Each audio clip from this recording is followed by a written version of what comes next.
Hello दोस्तों, नमस्ते, प्रणाम। मैं पूजा तिवारी आपके अपने यूट्यूब चैनल पूजा तिवारी अवधी गीत पर स्वागत करती हूँ। दोस्तों, आज हम आप लोगों के लिए एक नई रचना लेकर आए हैं जो एक पत्नी अपनी पति को विदेश ना जाने के लिए कह रही है। आप लोग वीडियो को लास्ट तक देखिए। पसंद आए तो लाइक, सब्सक्राइब, शेयर और कमेंट जरूर कीजिएगा।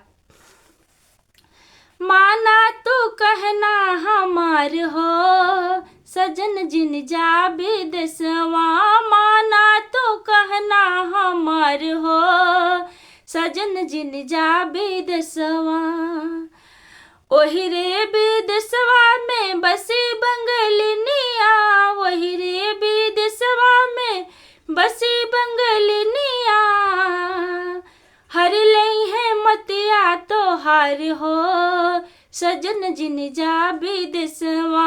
हर लई है मतिया तो हार हो सजन जिन जा विदेशवा। माना तो कहना हमार हो सजन जिन जा विदेशवा। वही रे विदेशवा में मलिनी बेटियावा। वही रे विदेशवा में मलिनी बेटियावा। अलग अलग फेंक जाल हो सजन जिन जा विदेशवा। अलग अलग फेंक जाल हो सजन जिन जा विदेशवा। माना तो कहना हमार हो सजन जिन जा विदेशवा। माना तो कहना हमार हो सजन जिन जा विदेशवा। वही रे विदेशवा में शहरी लड़किया। वही रे विदेशवा में शहरी लड़किया।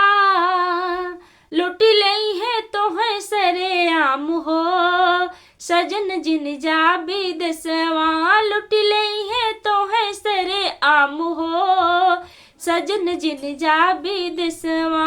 माना तो कहना हमार हो सजन जिन जा विदेशवा। माना तो कहना हमार हो सजन जिन जा विदेशवा।